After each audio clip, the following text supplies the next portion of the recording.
जय हिंद। तो कैसे हैं आप लोग? उम्मीद करता हूँ स्वस्थ होंगे, मस्त होंगे, व्यस्त होंगे और अपने अपने पठन पाठन क्रिया में जोर शोर से लगे होंगे, है ना? तो सबसे पहले मैं कौशल कुमार आपके अपने परिवार क्रांति न्यूज चैनल की तरफ से हार्दिक स्वागत और अभिनंदन करता हूँ और आभार व्यक्त करता हूँ उन सभी तमाम मेरे भाई दोस्त बंधुओं को जिन्होंने मेरे पिछले वाले वीडियो को काफी सराहा, काफी प्यार दिया, अन्य लोगों तक पहुंचाया और इससे जानते हैं हमें भी एक ऊर्जा मिलती है और अपने कर्तव्य के प्रति हमेशा निष्ठावान बनने का प्रेरणा मिलता है। और देखो ना, आज की यह स्वर्णिम घड़ी कितना पावन है। आज का यह त्योहार रक्षाबंधन का, जो मेरे छोटे छोटे कुछ कुछ बहनों और उनके भाइयों, आप लोगों के जीवन में हमेशा ऐसे ही स्नेह स्नेही लगाव हमेशा बना रहे और प्रभु से यही मेरी दुआ है, यही कामना है। और मैं चाहूंगा कि यह सेशन स्टार्ट करने से पहले आप सभी का एक एक लाइक मिल जाए। इससे क्या है ना कि एक मेरे अंदर एनर्जी उत्पन्न हो जाता है, तो एक ऊर्जावान हो जाता हूँ, खुद को अपने आप को महसूस करता हूँ।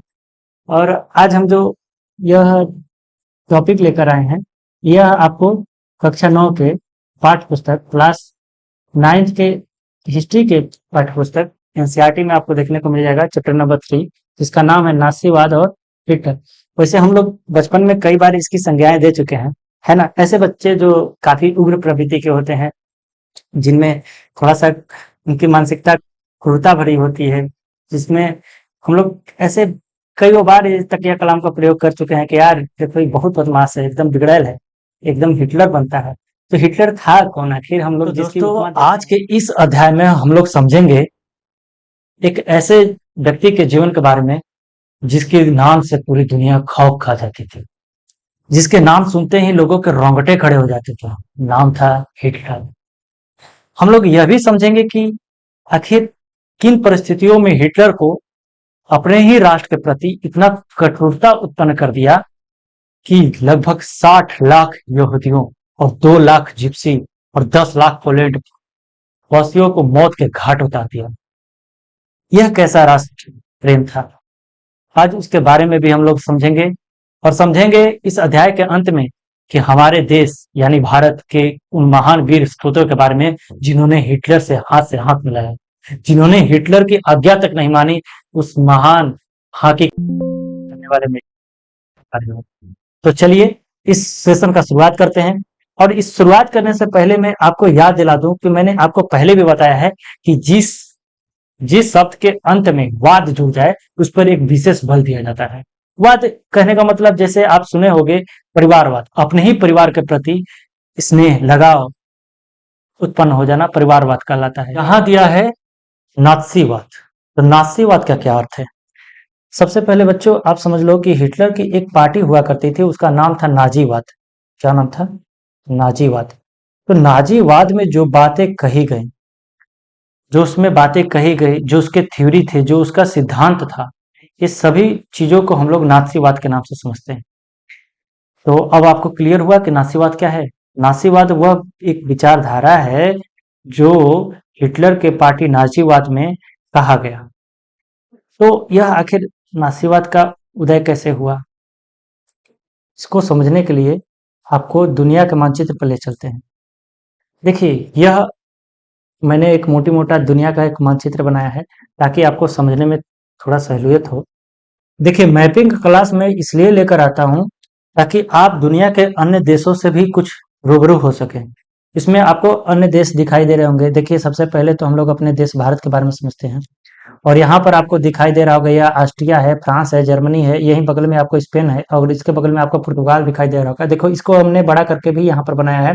ये जूता के शेप में आप जो देख रहे हैं, इसी का नाम है इटली। क्या नाम है इसका? इटली।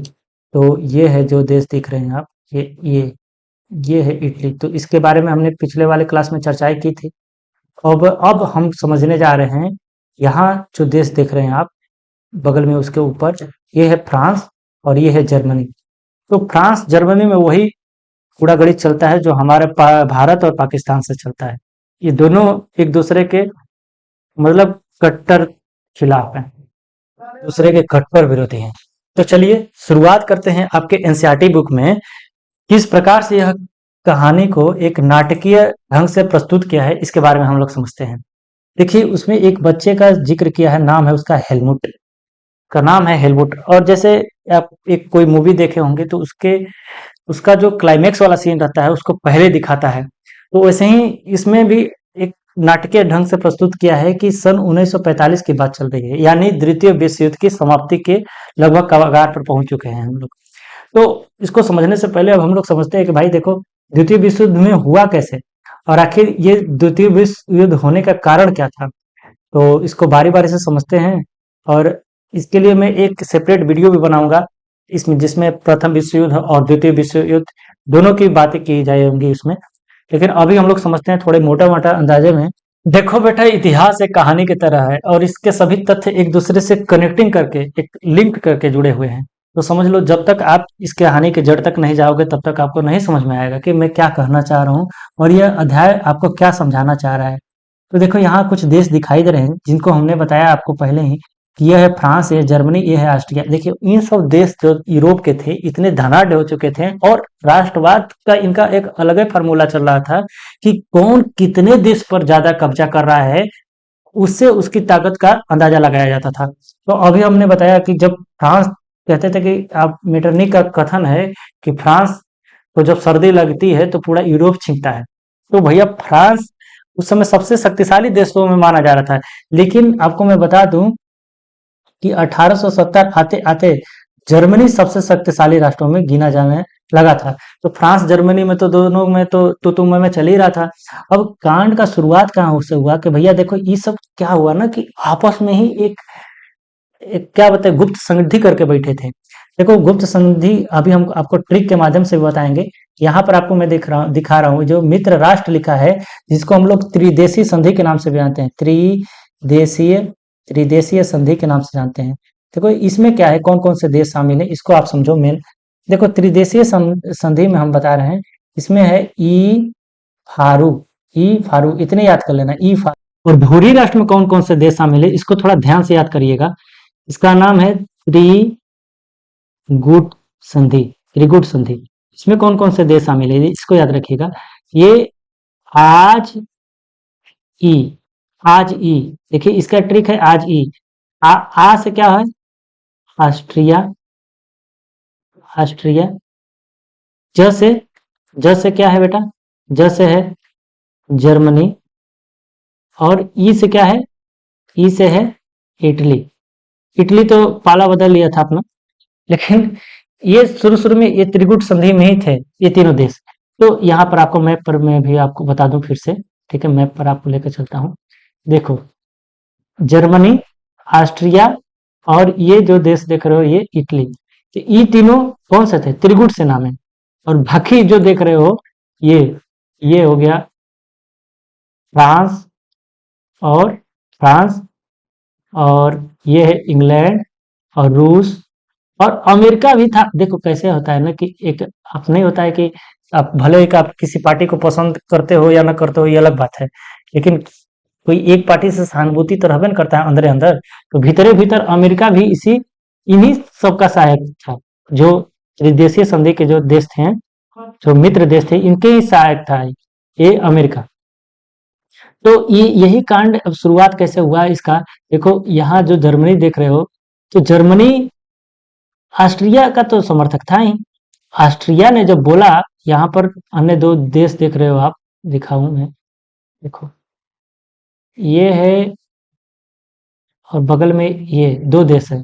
एक का नाम है सर्बिया, ये है सर्बिया।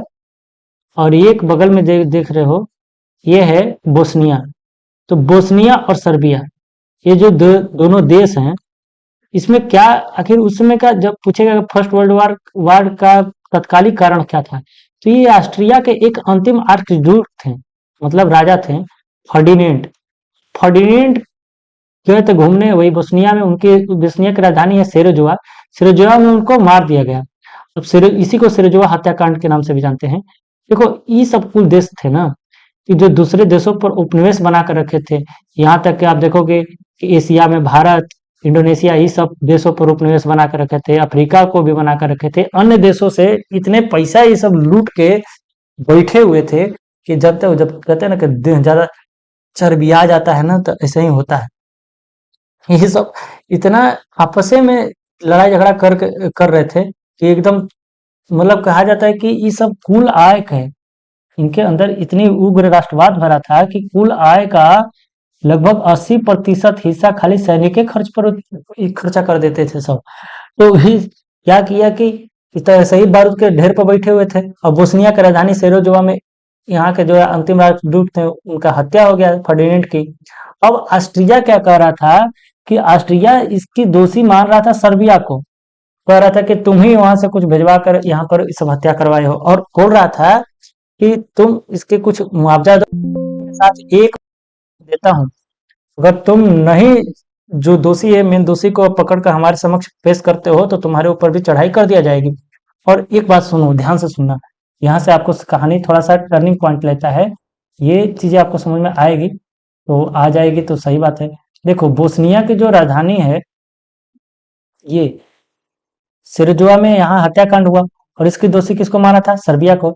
और सर्बिया में रहते थे, और रूस में जो निचला वाला हिस्सा है रूस का, ये वाला क्षेत्र, तो रूस का निचले वाला हिस्सा में स्लाव जाति के लोग रहते थे, और सर्बिया में भी स्लाव जाति के लोग रहते थे। तो एक दूसरे से काफी ये दोनों ना क्या थे, मतलब एक कहते हैं ना कि भाईचारे के बंधुत्व से बंधे हुए थे। तो रूस भी बोला, पीठ थपथपा दिया किसका? सर्बिया का, कि चलो तुम टेंशन ना लो, कुछ क्या करेगा, कुछ करेगा तो हम भी उसको देख लेंगे, ठीक है। अब ये कहते ही हैं कि जैसे नहीं, मतलब आग क्रोध भड़काने वाला काम, ये वाला आगे में घी डालने वाला काम किया था रूस। तो रूस, ठीक है, जो हुआ वो तो हो ही रहा था भाई, लेकिन रूस को भी उसकी सहायता करना चाहिए था। लेकिन देखोगे आप अंतिम वक्त में कि रूस खुद ही अपना समर्थन वापस खींच लेता है 1917 के आसपास। अलग कर लेता है युद्ध से। अब कोई जान नहीं लगा था भैया कि इतना दिन 1914 से, सुनो, उनका उन ये जो घटना हुई थी 18 जून को हुई थी, जो सिरजोआ हत्याकांड, और एक महीने का टाइम दिया था, 28 जुलाई से एक महीने बाद जस्ट ही लागू कर दिया, चालू हो गया लड़ाई, युद्ध चालू हो गया। और वो 1918 तक 4 वर्ष तक चला, जिसके कोई किसी को भी अंदाजा नहीं था इतना दिन तक चलेगा। अब समझ लो यही में क्या होता है कि अब ये रूस तो वापस अपना सेना खींच लिया, और रूस कितना बढ़िया था आपको पता भी कि 1904-5 में यही ना छोटा सा देश आप देख रहे हो जापान, एशिया का, खुद ही रूस को कब्जिया लिया था, रूस को हराया था। ये तो आपको पता है कि 1905 में खुद कितना बढ़िया होंगे रूस। तो बेचारे रूस अपना वापस समर्थन खींच लिए। अब क्या था, लेकिन ये फ्रांस था, फ्रांस बोल रहा है कि सुनो, ऑस्ट्रिया ज्यादा मत उड़ो, अगर तुम कुछ उसको किए ना, कुछ उसको किए, भाई रूस है, रूस का समर्थक है, अब कह रहे हैं कि फ्रांस ये सब बुरी राष्ट्र वाले के खिलाफ थे ये। कौन? ये मित्र देश वाले, फ्रांस हो गए, रूस हो गया, इंग्लैंड हो गया। तो ये बोला कि देखो अगर कुछ तुम उसको किए, तुम्हारी भी खैर नहीं। अब ये जैसे ही आंखें इसको दिखाया था, जर्मनी बोला है कि "ए, तुम हमारे दोस्त को कैसे बोला रहे"। अब सुनो, अब यहीं से तो चिंगारी फर्स्ट वर्ल्ड वार की भड़क उठती है, और यही होता है 1914 से लेकर 1918 तक। आपको समझ में आया? अगर आपको इसको डिटेल में पढ़ना है तो अगला वाला सेशन में हम इसको पूरा फुल डिटेल में लेकर आएंगे, ठीक है। तो अब के लिए बस इतना ही, इतना समझ लो। और जैसे ही प्रथम विश्व युद्ध की समाप्ति हुई, अभी तो सब मित्र देश वाले जीत गए, मित्र राष्ट्र वाले जो आप देख रहे हो, ये इंग्लैंड है ना, फ्रांस, रूस, ये सब जीत गया। और जैसे ही जीता, ये सब दोष किसको देने लगे? ये सब दोष देने लगे, यही वही का जिस देख रहे हो इन सबों को, ये ऑस्ट्रिया, जर्मनी, इटली, जिसको हमने त्रिकूट भी बोला था, कि इसमें जर्मनी को देने लगे, मेन खास दोषी इसी को मानने लगे। कह रहा है सब कि तुम्हारे कारण तो सब युद्ध हुआ है। अब देखो भैया, कि जर्मनी के जो राष्ट्राध्यक्ष थे उनका नाम था विलियम कैसर, विलियम विलियम कैसर। और विलियम कैसर जो द्वितीय थे, ये बेचारे जर्मनी छोड़कर हॉलैंड भाग जाते हैं। अब तो द्वितीय विश्व युद्ध, प्रथम विश्व युद्ध की समाप्ति हो गई, और उसके बाद अब वहां कोई, मतलब अन्य तो कोई था नहीं, तो वह कोई राष्ट्राध्यक्ष तो बनना चाहिए ना फिर से। तो वहां पर प्रजातांत्रिक दल का सत्ता में आता है, यानी अब वहां से गणतंत्र की स्थापना हो जाती है, गणतंत्र की स्थापना हो जाती है। तो तो यही आप देखते हैं कि आपके एनसीईआरटी में लिखा है कि 6 फरवरी 1919 से लेके 11 अगस्त 1919 तक एक शहर है वाइमर, वाइमर है स्थान का नाम है वाइमर। तो वाइमर में एक सम्मेलन चलता है, बैठक चलता है, और यहाँ पर बात चलती है कि भाई देखो, देखो जो ये सब हुआ, अभी तो हम आपको बता रहे हैं कि अगर आप बिहार बोर्ड से होंगे तो आपको देखने को मिल जाएगा कि 5 फरवरी 1919 ये डेट देखने को मिलेगा, प्रथम संविधान सभा का बैठक। तो इसमें आपको कंफ्यूज नहीं होना है, आप एनसीईआरटी को लेकर चलेंगे तो वही ज्यादा अधिक महत्वपूर्ण रहेगा। तो देखिए अब कहानी का प्रसंग कैसे चलता है, इसको आप लोग ध्यान से सुनिएगा, क्योंकि जब तक आप इसको समझेंगे नहीं ना, तब तक आपको हिटलर ये सब बातें समझ में नहीं आएंगी। एक जगह है जो जर्मनी में अभी बताया था मैंने, वाइमर।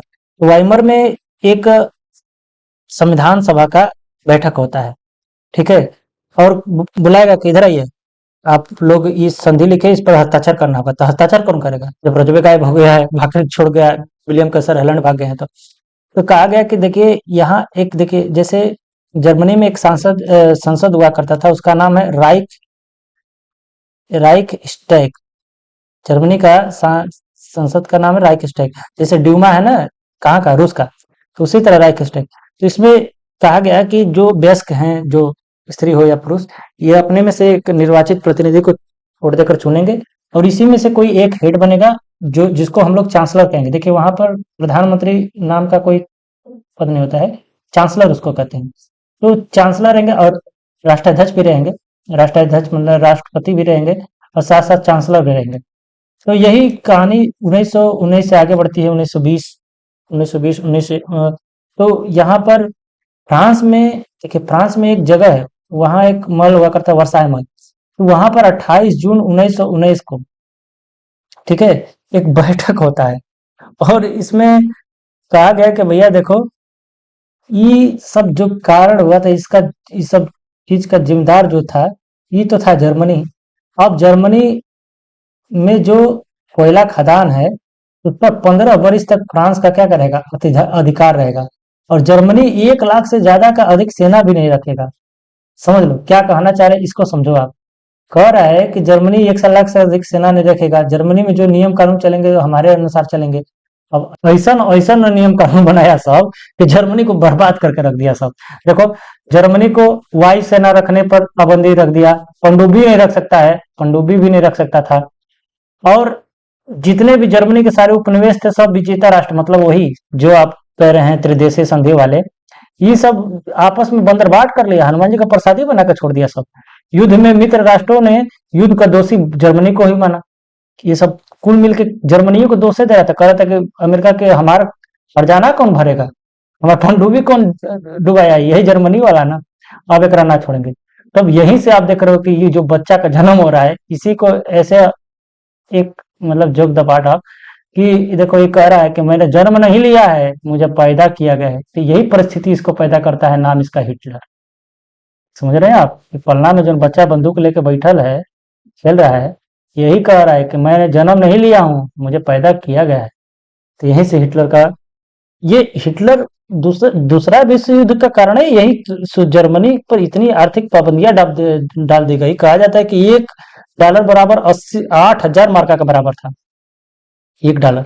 समझ लो, माने कि एक बैलगाड़ी अगर जाता था इधर से रुपया भर के, तो उधर से एक ब्रेड का पाव का टुकड़ा ब्रेड मिलता था एक। हाँ वही समझ रहे हो ना आप। हाँ, तो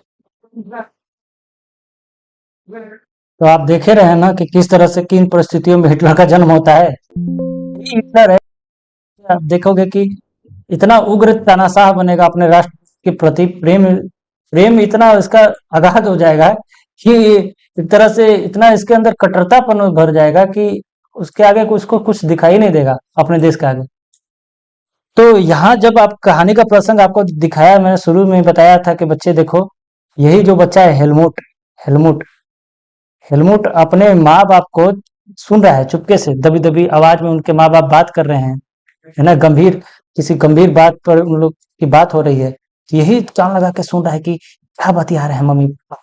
असल में क्या थे कि जो इसके पिता थे ना, वो भी हिटलर के जो नाजीवाद के समर्थक रहे हैं। ये कह लीजिए कि चिकित्सक कहा जाता है, कहीं कहा जाता है कि सैनिक में ही थे, जो भी थे। तो हिटलर के काफी सहयोगी माने जाते थे। अब हिटलर द्वितीय विश्व युद्ध में ऐसा तहलका मचाया था कि अब कहा जाता है कि लगभग, कई अभी आपको बताया ना कि 60 लाख यहूदियों को, यहूदियों से क्यों इसका वैर था, इसको मैं बताऊंगा, अभी कहानी चलने दीजिए। मतलब इतना मौत के घाट, अच्छा मौत का घाट उतारने के लिए भी उसने एक बड़ा सा हल बना रखा था, उसमें सब लोगों को जितना लोग हटाए उसको दबा देता उसी में और डालकर जहरीला गैस छोड़ देता था, सब लोग एक बार में पार। कहता था कि कितना लोग को गोली मारेंगे करके समझ आ जाएगा। अब यही चीज अब जब जब द्वितीय विश्व युद्ध में इसकी हार होती है, तब ये सोवियत संघ की सेना अब हिटलर के सैनिकों को खोज खोज कर मार रही है, उसके समर्थकों को चुन चुन कर खोज रही है, मार रही है। अभी तो आप देखोगे ही, तो यहाँ हेलमुट जो बच्चा है यही बात सुन रहा है, उसके पिताजी कह रहे हैं कि अब क्या करूं, मैं सोच नहीं पा रहा हूँ। क्या नहीं सोच पा रहे भाई? मैं सोच नहीं पा रहा हूँ कि मैं अपने आप को गोली मार लूं, या हम दोनों हम दोनों फांसी पे चढ़ जाते हैं, या हमारे परिवार सब परिवार सामूहिक मतलब प्राणदान दे देते हैं। अब ये बात जब सही लड़कवा सुन रहा है, इसके मन में भाई 11 साल का बच्चा हेलमुट है, इसके दिमाग में क्या क्या मतलब 11 साल का बच्चा का कितना ही उसका सोच रहता है, क्या सोचेगा, क्या समझेगा कि आखिर काहे पिताजी हम क्या गलती किए हैं कि मरने मारने की बात कर रहे हैं। तो इसके जहन में यही सवाल आता है। तो इसके पिता अगले दिन पता चलता है कि इसके पिताजी गए हैं ऑफिस में और अपने आप को गोली मार लिए। अभी हेलमुट खुद घर आने पर डरता था। कहा जाता है कि 9 वर्ष तक घर में एक कौर तक नहीं खाया था ये हेलमुट बेचारा, कि जान डर लगता था कि कहीं गए और माता जी भी जहर मिला के दे दिए तो ये हो जाएगा। इतना सोच लो, इतना इसके अंदर कैसा ही विभाग उत्पन्न हुए होंगे, ये आप सोचकर समझ सकते हो। तो यही 1945 की मैं बात शुरुआत में कर रहा था आपको, कि 1945 में अब क्या हो रहा है कि जर्मन सेना तो हार गई है, बुरी तरह से पराजित हो गई है। क्योंकि 1945 के मतलब कहा जाता है कि द्वितीय विश्व युद्ध की शुरुआतें हुई थी 1939 से लेके और 1945 के बीच में। इतना इतना वर्षों तक ये युद्ध चलता रहा है। तो इसमें अब तो धीरे धीरे क्या होता था कि पहले तो शुरुआत में हिटलर खूब अपना मारा, सब देशों का ठीक कर दिया, इधर रूस खुदे भाग गया, रूस को लालच दिया पोलैंड को मर करके क्या हुआ तुम लूट लो, इधर सबको मारकर ठीक किया था यही अकेले। कौन? अकेले जर्मनी, जो इस समय बैठ के बन के बैठे थे वो हिटलर। कहा जाता है कि जो युद्ध में कई लोग ऐसे सैनिक जो घायल भी हो जाते थे, जिनका एक पैर नहीं है, इनका हाथ नहीं है, उसको भी मरवा देता था। कहता था ये क्या करेगा, ये देश के लिए तो बोझ है, खाली देश का संसाधन में इसका भाग लगेगा, इससे बढ़िया है कि इसको भी खत्म कर दो। तो इतने लोगों को मरवा दिया था, अपाहिज यहूदियों को। जर्मनी में इतना मतलब एक तरह से नरसंहार किया कि जिसका कोई हद नहीं। तो अब आपको हिटलर के बारे में बताएंगे और इसके बारे में आप समझेंगे। आप अब मेरा जहां तक उम्मीद है कि आपको अब समझ में आ रहा होगा। हिटलर का कहना था कि एक देश का एक ही नेता होना चाहिए। नाजीवाद के समर्थक है। अच्छा, नाजीवाद के जो इसका प्रचारक मंत्री था उसका नाम था ग्लोबल। ग्लोबल क्या नाम था उसका? ग्लोबल। ये था, यही न कहते थे कि एक झूठ को इतनी बार बोलो कि इसका झूठ और सच में कोई मतलब कि अंतरे न रह पाए। इतनी बार झूठ बोलो कि वो सच लगने लगे। तो यही ग्लोबल थे प्रचारक मंत्री, वो अपने आप को गोली मार लिए थे। हिटलर खुद अभी नया नया शादी किया था, अपनी पत्नी को साइनाइड दे दिया, खुद गोली मार लिया लास्ट में। तो हम लोग समझेंगे कि कैसे कैसे आखिर हिटलर का जन्म हुआ, कहाँ पर हुआ। तो देखो, इसकी जब जन्म की बात करते हैं ना, तो इसका जन्म हुआ था 20 अप्रैल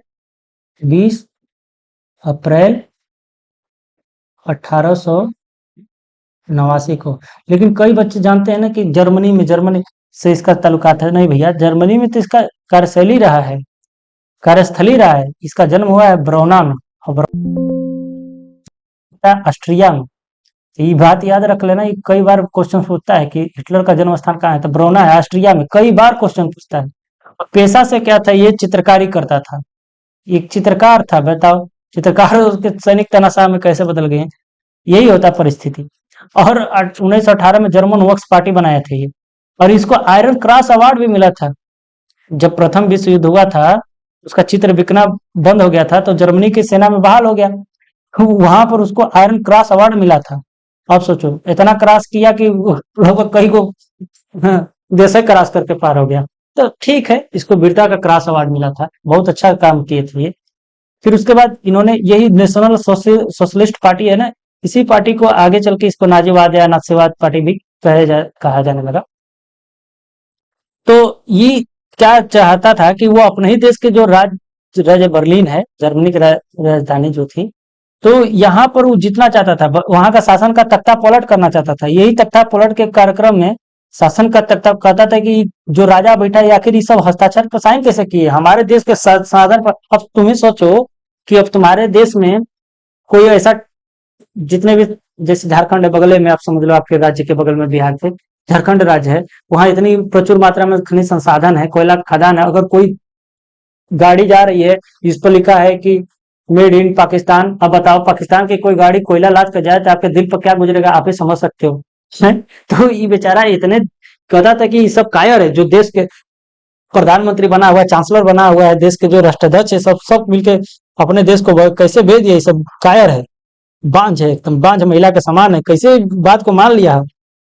तो ये तख्ता पलट करने में ये सब बेचारा, वो क्या कहा, तख्ता पलट करने के चक्कर में सोच रहा था, लेकिन सब सैनिक इसी के पीछे पड़ गए, वहां देश के जो खुद अपने ही देश के सैनिक इसी को खोजने लगे सब।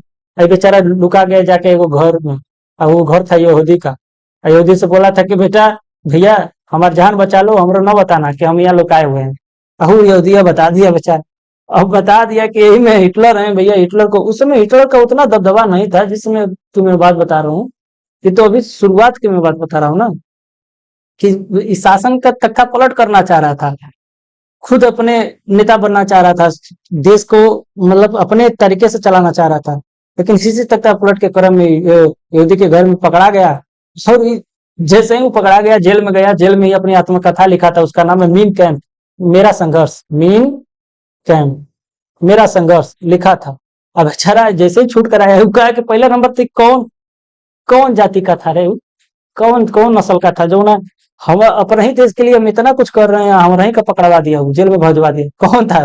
पता चला कि यहूदी। अब वो एक यहूदी के चलते सभी यहूदियों को एकदम ताड़ी पार करने लगा। तो यही चीज है, आप समझोगे कि कैसे कैसे क्या हुआ।